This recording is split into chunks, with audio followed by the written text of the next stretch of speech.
welcome to Afterthoughts. This is a recommend or refute. I think that was shorter than previous, where we tell you about something we recently watched and we recommend it to you, or we tell you it's horrible and we refute it. Maybe more in that second category. We'll find out. I am your host tonight, Ryan King, and with me we have our regulars, John Garcia. Hey, I am happy to be here and talk about a classic fairy tale we can all relate to. That's what I'm bringing. I'm excited. This sounds very unlike you, John. All right, let's see. Where's the bait and switch? Yeah, we feel like we doubt it. What are you guys talking about? I don't know what you're talking about. And the other voice you hear is Michael Dixon, trademark. Trademark. Oh, yes. I am a corporate product, Michael Dixon, owned by the Disney Corporation. And I just say what they tell me. Yeah, we know that. That's been established. Me shitting on Disney is their way of creating, false, bad publicity against them to, make it seem like there are people who are against what they do. And then people are more okay to watch their movies. Yeah, they're pulling from the Colonel Tom Parker book. Obviously, yep. Yeah. I was just saying, it's like the dictator can't have 100% of the vote. He needs 98. Exactly. So it looks legitimate. You get it. Yeah. Well, let's get started. John, what is your fairy tale that you are bringing? So Sasha and I, first of all, I'll just set the stage here. This week has been pretty fucking rough for me. I had to go to the ER and get a bunch of pills and, I'm fine, everybody. It's fine. I got drugs now. It's good. But I was basically on bed rest doing a whole lot of nothing. And Sasha was like generous enough to just say, hey, we can watch whatever movie you want to watch. And I was like, you know what? Pick a movie. Go ahead. Go to the shelf. Let's just do something. She went and found this movie called Freeway. It's a 1996 film starring Reese Witherspoon and Kiefer Sutherland. Don't it bother you your own wife bringing off all them strange guys for money?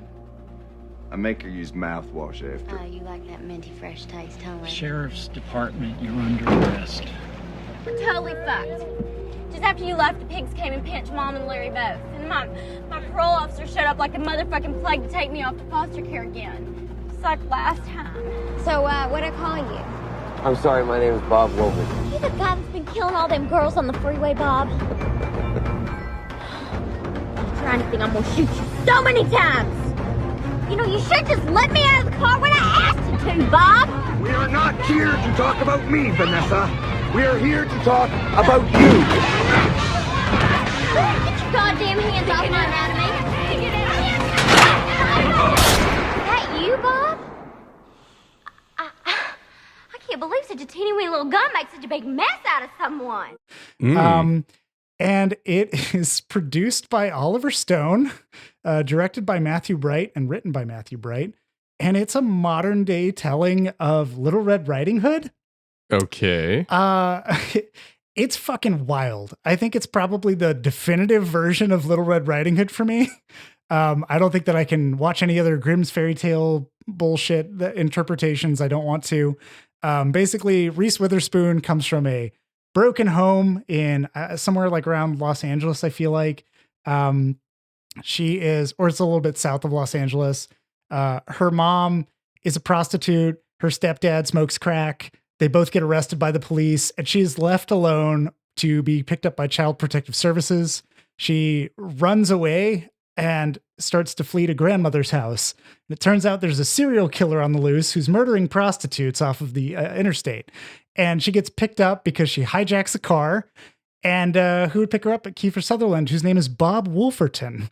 Of course it is. Okay, all right. And over the course of like the first act, there is just kind of this gradual descent into madness where Bob Wolferton is revealed to obviously be the big bad wolf. He is the serial killer. And she has to kind of fight for her life to get out of that situation. But it doesn't stop there. She like fends him off and then gets locked into juvenile detention, and charges are pressed against her because Bob Wolferton is actually a child psychologist who's a good man by day and all this other shit. So she becomes just wrapped up trying to get out of the system. The whole movie is about her trying to escape a system that is actively like not benefiting children and keeping them locked away and taking the sides of the evil adults. And Reese Witherspoon is completely fucking unhinged for all of it. She's like smashing people's fucking heads in and threatening people with knives. And it's the most brutal version of Red Riding Hood I've ever known. And the whole movie, Sasha and I were like, where the fuck does this movie go? I mean, we have to get to grandma's house at some point, but Jesus, what is going to happen? And it takes like basically the first few bits of the story that you know, crams it into the first act. The second act is all kinds of wild shit. The third act is a slow ramp down to grandmother's house, and it ends in a similar way that's absurd. But all along the way, it's gruesome, it's gory, it's fucking just really raw. And I never expected to see something like it. I was gripped by it. So I really fucking loved that movie. And I would recommend it because it's definitely not an interpretation you're going to see anywhere else. And I don't know why it was made or like what prompted anybody to be like, yeah, we're going to do this. But it was great. And it was, Kiefer Sutherland is a fucking schmarmy fuck in this movie. He does a great job being a piece of shit. He does that making you want to see him go down. And it's great to just watch that whole vengeance tale. So, Freeway was wild. There's apparently a sequel called Freeway 2, Diaries or Confessions of a Trick Baby. I was just looking at that on IMDb, starring Natasha Lyonne. Yeah, which I also have on 4K, and I have not watched yet. But yeah, I watched this. Freeway was a 4K restoration and was like the uncensored or not rated version. So had even more gore than I guess what made it to theaters. And it didn't seem too over the top or anything for me. But hell, it was wild. So your sequel is Hansel and Gretel, so you got to keep. Oh keep yeah, going. That's I've heard that sequel is completely something else, so I'm not surprised. I've been interested in watching that. Actually, it was on my list. So yeah, it definitely sounds. It's weird to me that the second one even got made and that it has a decent cast as well.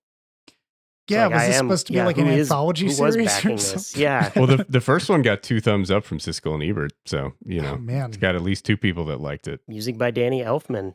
Yeah, Danny Elfman did the score, and it was whimsical at times and oddly dark at others. Dan Hedaya of Blood Simple is in it as a detective. How is he? He does a great job being a heartfelt detective. His partner detective is like a weird, cocky piece of shit the whole time, and I don't understand what some of the characters make decisions in it, or they act a certain way where you're like, what exactly is your goal? Because you're clearly provoking this person that would not have been provoked had you not do what you did. Like he literally goes into a woman's kitchen and it's like somebody who's related to Kiefer Sutherland. And he's just like, you know, your husband's murdering people or like some shit like that. And he just throws hard facts right at her face. And it throws her into this distress. And Dan Hedaya is like, what are you doing? Like, why do you keep doing this? And he makes no apologies for it. He's like, I got to go find her and tell her again that her husband killed a bunch of people. I thought we were doing bad cop, bad cop. Yeah. Are we not the LAPD? I'm so confused. But yeah, there's a lot of characters that make like wrong decisions, but whereas in other movies, I'd be really frustrated by that and be like, I'd be the Dan Hedaya of it. What are you doing? And this I'm like, oh fuck, he said that. No way. It generates that kind of like popcorn sort of like, oh, something's about to happen. What the fuck is this about? Moment. But yeah. To the extent that you feel comfortable spoiling things, is there, I imagine it's not just a straight allegory of Little Red Riding Hood, right? Is there some sort of twist on the fairy tale that makes this worth diving into as a, doing something different with that story? It's the amount of, so there's not really a twist in terms of where the narrative ends and begins, and some of the middle too, but there is this contemporary, and when I say like the middle, I mean like at the end of Act 1 is like, all right, she's on her way to grandma's house. Where's she going to go? Through the woods? Yeah, of course she is. She meets Big Bad Wolverton, whatever the fuck. It's that Act 2 chunk that's really fascinating, that makes it really compelling, because you get an entire contemporary picture of Little Red Riding Hood, whereas I always picture her as, the fairy tale little girl running through the woods, and she has maybe a happy family. I don't remember the Grimm's piece of it, the dark shit that's in it. But here it's like, oh, she actively comes from a broken home. Little Red Riding Hood in this movie says several times, fuck pigs, and is actively like just sneering at anybody who's a cop. And they all represent the system that oppresses her and all the other children who grew up in like poor families and poor homes, who've been incarcerated and are suspect to the system. And so I feel like it has that interesting through line of like adults not believing kids, but also kids in like the foster care system, kids in kind of these other not their home situations where the system can just chew them up and spit them out, or they're the subject of experimentation by doctors and like people who have fancy degrees that claim to know them. And that was really where it kind of gripped me, and the twist I felt it put on what Red Riding Hood was. So not just a simple like go to grandma's house and get there. All of the obstacles put in her way are from real world systems that kids have to go through, which was fascinating. Interesting. Yeah. What's the if you're making a part 3, what's the fairy tale we go for? Because it does feel like there's these constant like modern tellings of it that have kind of all been crap, but this one actually sounds interesting. Yeah. Yeah. So what, the second one is Hansel and Gretel. Then Yeah. So what's our third The Three one? Little Pigs. Yeah. Yeah. The third one would be the Three Little Pigs, and Big Bad Wolferton is back. Yeah. I don't know. Yeah, it'd be something like It's that. a 10-minute short. You know, there's The not Little a lot of Mermaid. story there, Yeah, we but don't even think through it much. he huffs and he puffs, etc.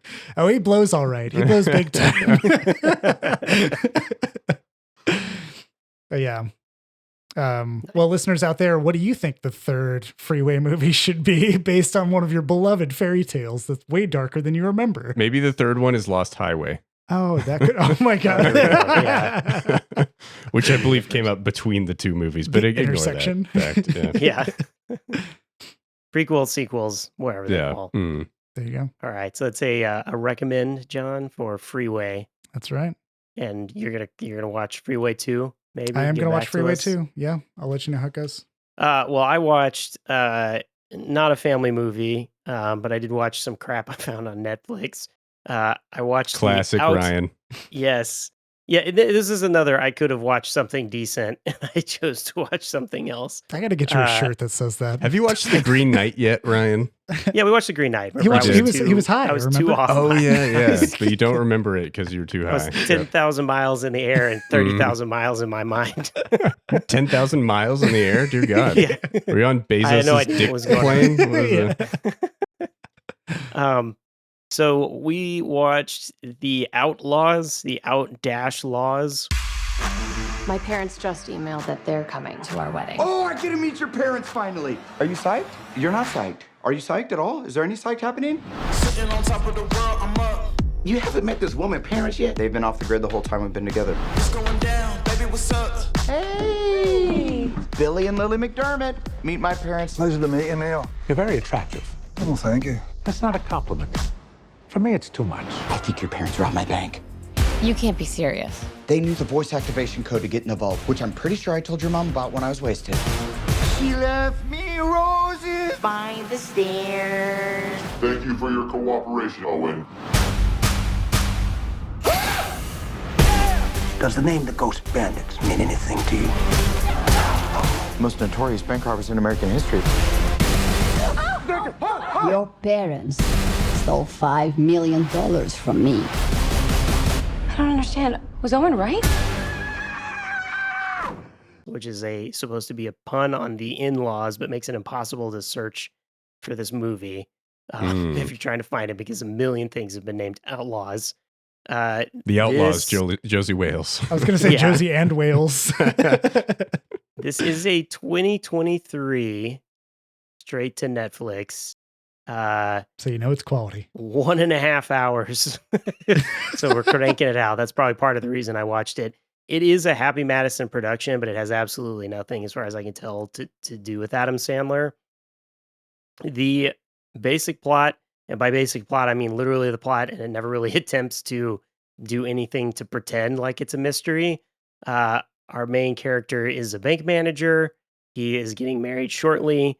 His in-laws are completely mysterious people he's never met, and no one really knows or have ever showed up. They show up, proceed to rob his bank, and I think we're supposed to think, ooh, maybe they did, maybe they didn't, but it's so fucking obvious. mean, And it's in the slowly title. slowly it's revealed that they're bank robbers and have always been bank robbers and made some getaway from someone they previously had dealings with, and shit goes south from there, I guess, as they're coming out of hiding and putting everyone at risk by robbing the bank. It stars Adam Devine. Is that how you say his name? He's Yeah. he's from The what is Righteous it? What's the Gemstones. TV Workaholics. show? He's in Workaholics is like his Yeah. major thing. Yeah, he is in Righteous Gemstones. One of the other Workaholics guys is in here in kind of like a bit part. And I Blake. don't watch Workaholics, so I don't really know. Pierce Brosnan is his father-in-law, and Ellen Barkin is his mother-in-law. Pierce Brosnan's fucking hilarious in this. I like Brosnan when he plays like an off type or something. Like he clearly was just kind of having fun with it, and I think that worked. His parents are played by Richard Kind and Julie Haggerty, and to Love me them. that's the best fucking thing because as soon as I saw both of them, I was like, "Ooh, Yeah. anything Richard Kind's doing, I'm in for." Just all the scenes with him, I'm like, "This is great. I love it." So that was good. Like the side characters. Michael Rooker plays I think he was in the FBI. It's one of these movies where it's not really important. He's just the cop on the case as far as it's concerned.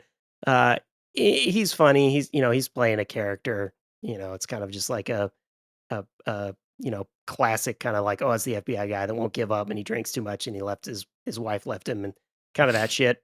Yeah. Turned up a little. Weirdly, it tries to be funny. At times I laughed, but it never really fully gets to something actually funny. I will say, except for like when Richard Kind is on screen. Oh yeah, it's hard like not Richard Kind and Julie Haggerty are doing anything it's funny or saying anything. That was all funny. That's definitely what I laughed at. Some of the Pierce Brosnan things I thought were kind of funny. The back half of the movie turns into like an action bank, like breaking into banks and robbing kind of thing. That I'm like, don't know if it was really earned by the first half of the movie. Just sort of a weird transition to that. I will say, and I'm probably stereotyping your parents, John, but I feel like you do it anyway. Yeah, always. This feels like the kind of movie I would call, like my parents would call me and said that they had watched and was absolutely hilarious. That then you watch and you're like, yeah, all right. I mean, Yeah, there's a joke except here or there. in the reverse, I couldn't possibly call my parents and say, hey, you should watch this, even though it should be a movie they would absolutely think was hilarious, because there are such way fucking out there sexual jokes that have no bearing on like what's going on.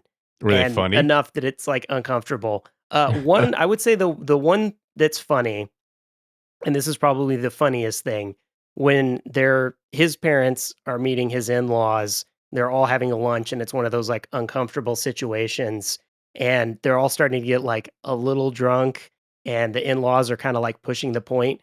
Julie Haggerty is like, once I was in an orgy, before I had you, I was in an orgy, and everyone like kind of drops or whatever. And she was like, yeah, Dan Marino was there. Like, that's how I met Dan Marino. And then Adam Devine's character is like totally embarrassed by this or whatever. And she's like, it was normal. That was the normal thing or whatever. And Richard Kind is like, I was in the car. I didn't go in. I was in the car. I waited to pick her up. And then it comes back like again where he's like looking at pictures of himself and he's like looking at pictures of Dan Marino. He's like, is Dan Marino my dad? Like that stuff was kind of funny. And that's like on the line where I'm like, that's okay. Like it's kind of inappropriate. And like, but I'm like, my parents would probably be like, all right, it's kind of funny. And they don't dwell on it too much. But when one of the banks they go to rob, the one that has like the top security, the character there is just like a little too over the top. And she's just like insinuating shit. And then she like goes to open the vault and is like orgasming sounds like as she's opening it. And just like jokes that just come off of like just way too far stuff. So when his in-laws first come in, he's like on the phone with his fiance and she's like pretty much like, oh, I'm gonna have sex with you later tonight. And he's like, oh, all right. And then the conversation like keeps going too far, like a little bit too much. And then after he hangs up, he's like kind of dancing around in the kitchen, like talking about having sex with her, but it goes like too far, too much. and then the in-laws are behind him and they overhear it and he's embarrassed. The concept is funny that he's talking to their daughter about having sex with her later and then turns around and they're there. That's funny, right? Like that legitimately fits. Joke, solid. Like, setup. Yeah, There you solid go. joke. But I'm like, they took it, and I do think this is like, I don't think Adam Sandler legitimately has anything to do with this movie or the He's a writing of it. producer. But I feel checked. like his company pushes this kind of shit. Like I feel like that's the company that's making it Yeah. is like going for that. Like that's the style now. Adam Devine's not that great. um, he never gets to be like sympathetic, where like he's supposed to be the like normal, clean guy and all this nonsense, and then he gives in and robs banks. But I'm like never really cared That's why he's like about an him. Adam Sandler protagonist. Yeah, exactly. Like it never really hit. And I spent a while trying to think about like who I would have wanted in that role that probably would have elevated it. And I really couldn't come up with anybody. And I was like, I It's don't just really not a know well-written role. Yeah, it's just not really there. It's just not really that good. Um, the review. I know I'm gonna say I don't recommend it. It's kind of clear. I'm refuting it. It's definitely like a middle of the road. Like there's some interesting things. It takes some interesting choices. It's a movie. It's put together. Um, when I went to look at the reviews, the critics are like pretty much like, yeah, whatever. They crap shit out on Netflix. The audience reviews are horrible. They absolutely hated this movie, and they all have a personal beef with Adam Devine. He's John Hamm or something, and I was really, so many. They're like, how is this guy getting work? This thing's fucking terrible. Like, why is he getting to make movies? And I was like, I didn't think he was that bad. And there were a lot that were like, this is the worst movie I've ever seen. And I was like, boy, like John and I could take you on a ride. If you think this is a bad movie, like it's not anything to write home about. But I'm like, it's not a that's like the movie. invocation. It's not the worst thing you could possibly see. Yeah, that kind of complaint is like the invocation of us, Ryan. We're like the Krampus of terrible movie experiences. We will like come and get you and show you things you've never seen. Because I'm like, it's a coherent plot. It makes sense. It goes where it should go. Like it fits within it. It never really, plays outside its lines. That I'm like, that's a movie that's functional. I'm like, you watch things where you have no fucking clue and it gives up on everything partway through. Yeah. So yeah, like, and it honestly had like a couple funny things. Like I give it like a eh. You give it an eh. Yeah, it's like an eh. It was so close to I would recommend this to my parents. No, not really anyone else. Like this is you call your parents that are looking, they've watched everything, because they have all the time in the world after retirement. And they're like, they have all their subscriptions to everything and they watch whatever. Like this is probably in that vein. If it was like more appropriate to an older audience, I think I'm still going to recommend it to my millennials. dad. Right? Yeah, maybe. I wouldn't be surprised if I hear about it. Yeah.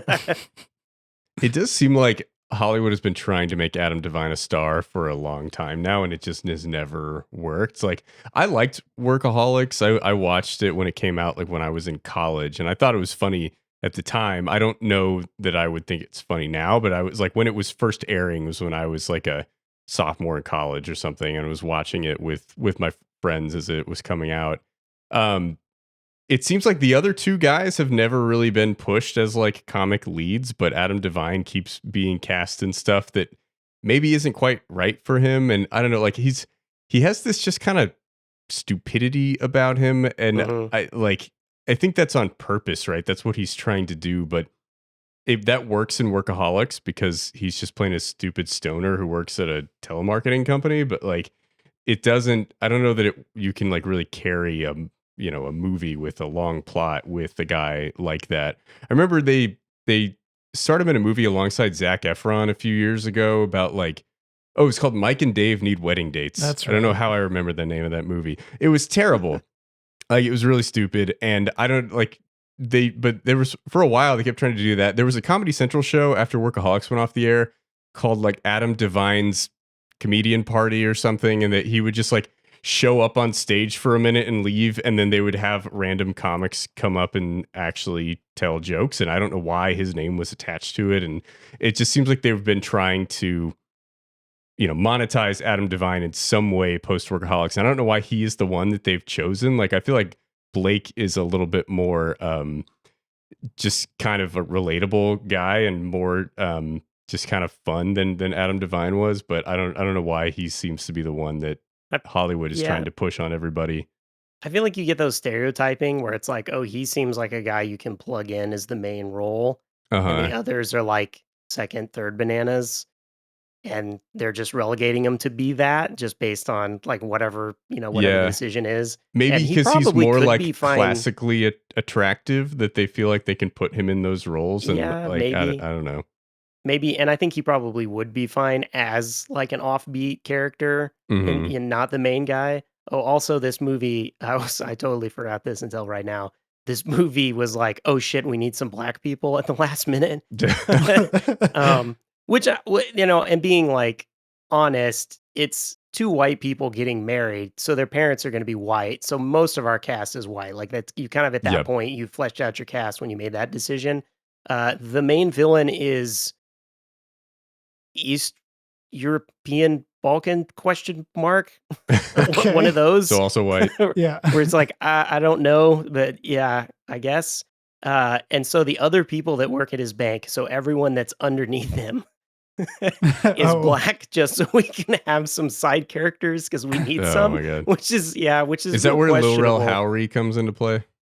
Yeah, he's just like his friend, like, and I was like, oh man, when you look at it through that lens, you're like, wow, this is a really fucking bad decision. But I can see where someone was like, oh crap, it's all white people. Shit, cast somebody in some other role.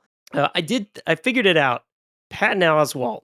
That's the he's probably like that's who you would have cast to be a young fiance, or whatever. But I'm like that he can play the like straight normal person, and then when things come unhinged, he can come unhinged, and it's funny, and you care for him, like he's a schmuck or whatever, lovable schmuck or whatever. It would work. Like that's kind of what it should be. Yeah, that makes sense. So I saw that Dean Winters of Allstate Mayhem fame is also in Dean this. Winters of Hellraiser 6? How does he fuck up this movie? By kind of just not being in it. I was kind of disappointed by that. He is in the first bank that they rob, where he's like the bank manager, and the whole thing is like, oh, that's the bank we can rob because he's a lazy bank manager. And he, instead of following the rules where you're supposed to like bank your money at each bank separately, he has the truck go around to all of them at once. So if we just get it at the last one, we can rob it all of these like 6 banks at once, right? Is he like, I'm a lazy bank manager. I don't follow protocol. Protect yourself from mayhem. Yeah, like protect me. yourself from me. I don't know if he even like actually Homer has Simpson any a little lines. Yeah. I don't know if he even has any lines, actually. Like they show him in the like montage while they're talking about breaking into his bank.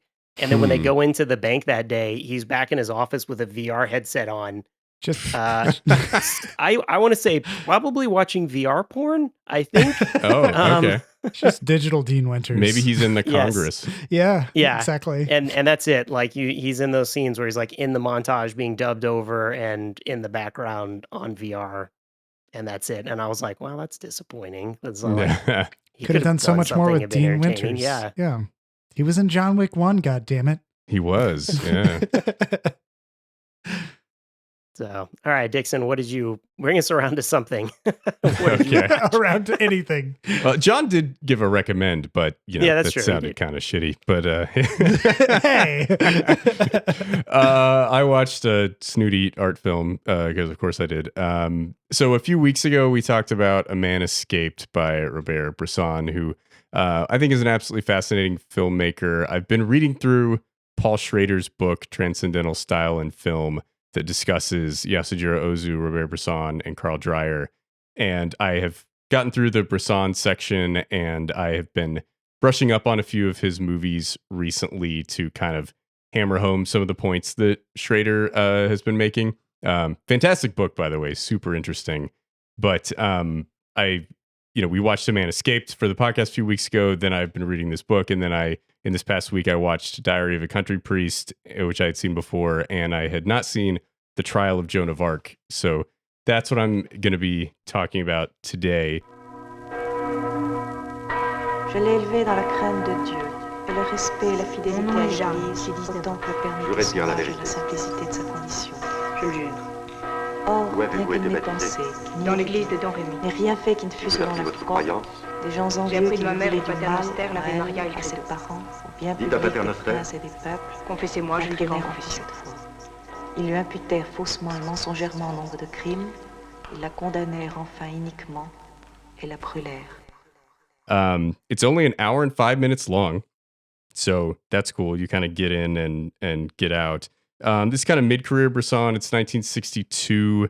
I think there've been a lot of adaptations of Joan of Arc that have taken that story in different ways, and actually Dreyer has maybe the most famous version, which is The Passion of Joan of Arc from 1928. That's a silent film, and it's a fascinating silent film, and it's told mostly through close-ups on these actors' faces, and it's very dramatized and over the top, and kind of the opposite of anything that Bresson would do. But it's a fascinating film and covers a lot of the same ground that Bresson's movie does. Like, neither of those films talk about really the life of Joan of Arc. It is from, around the trial and the execution of Joan of Arc where these stories center. Bresson's movie is told in a very straightforward fashion, as he is wont to do, and all of the dialogue is taken straight from the transcripts of the trial, which is pretty crazy that this trial took place in the 1400s, and like we have it's like very well documented on like exactly what was said at each point in the trial, and he just takes that dialogue and builds it into a screenplay and shoots it in a very documentarian kind of style. And, in typical Bressonian fashion, it is very straightforward and emotionless for a lot of the movie, and then culminates in this really powerful emotional moment at the end of the film.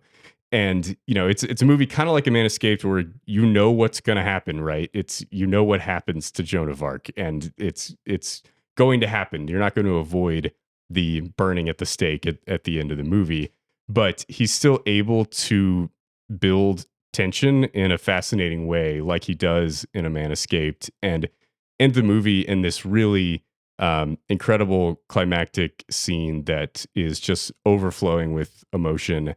A lot of his movies are about, stripping away emotion as much as possible, and that kind of leading to like creating more emotion out of the viewer than you would have if the characters were going over the top and emoting. And Bresson viewed over the top acting as something that would take the viewer out of the movie, and the camera kind of strips away all the bullshit and the lies, and that the viewer can sense when somebody is not being themselves. And so he wanted actors to just kind of be who they were, read the lines, and that you could get more truth out of that as a viewer. And I think that's a really interesting approach, and it works really well in the trial of Joan of Arc. Florence DeLay plays Joan, not a professional actor as all of Bresson's models, as he calls them, are, but she's fantastic in the role, and really great movie. If you're curious about Bresson,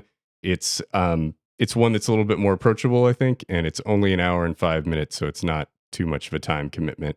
It's on Criterion Channel, and I'm not sure where else you could potentially watch it. I found a Region 2 DVD that I was able to watch at home. So, but would definitely recommend The Trial of Joan of Arc.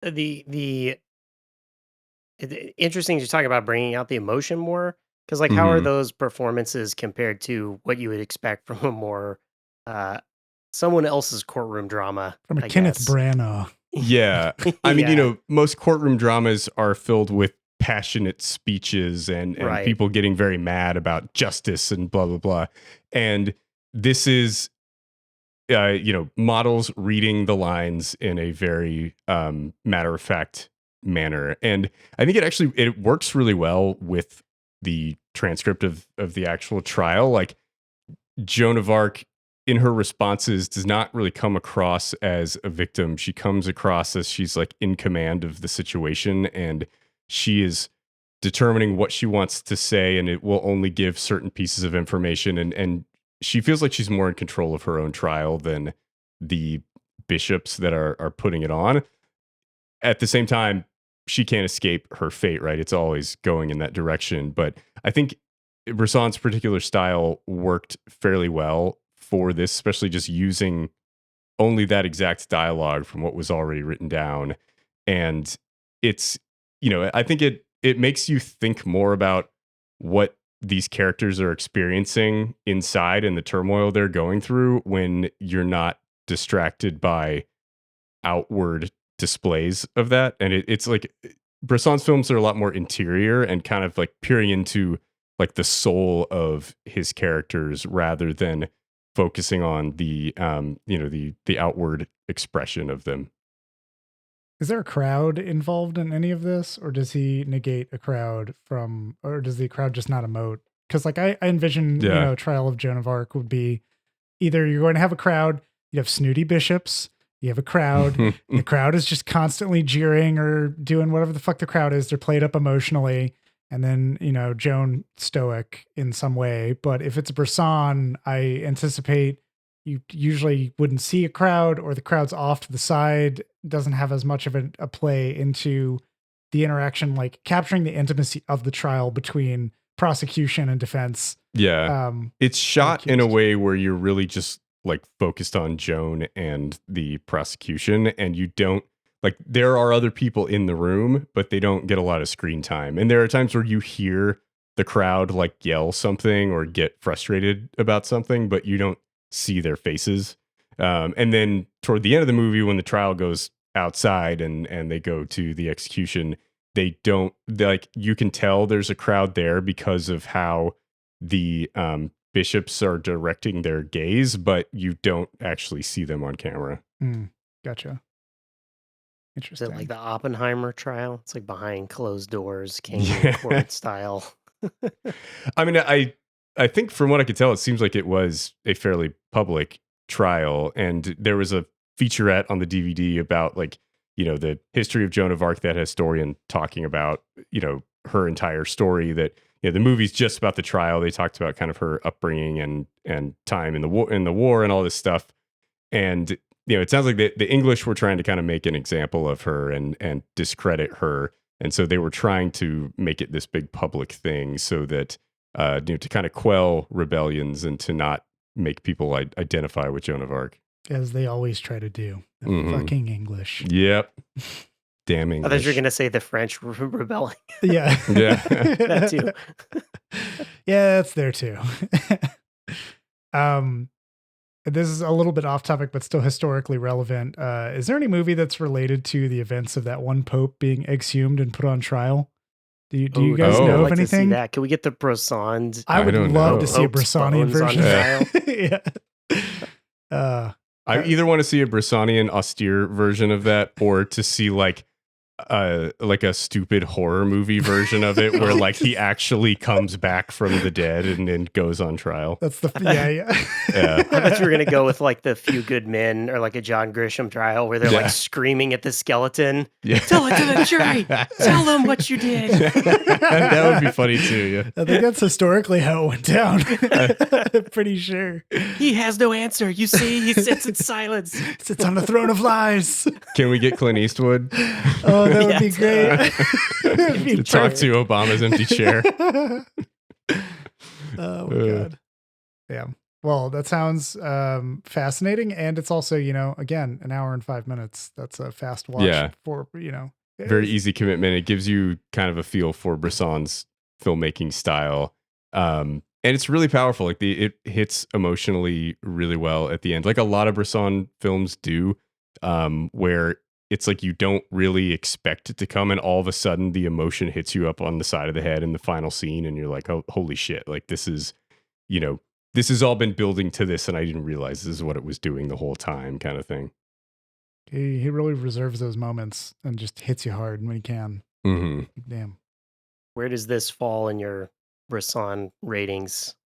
Yeah, so I've never disliked a Bresson film, and I haven't seen all of his movies, but for me, this is probably kind of middle of the pack Bresson. My favorites are A Man Escaped, L'Argent, and Mouchette. But Trial of Joan of Arc is probably in that next tier. Nice. All right. I think that brings us to a close. We have a recommend for Highway, Freeway. Freeway, Highway, Freeway. Lost Highway and Tollway. Freeway. It depends on what part of the country you're from. Yeah. Yes, that's true. Highway. Freeway. I've never called it Abbott and Freeway. Costello That bit makes no here. fucking Jesus. sense to me. Freeway, and maybe a recommend for Freeway 2. All right, got it. To be determined. A refute for Outdash Laws, the Outdash Laws. Is it called Outdash Laws, the Outdash Laws? The Outdash Laws.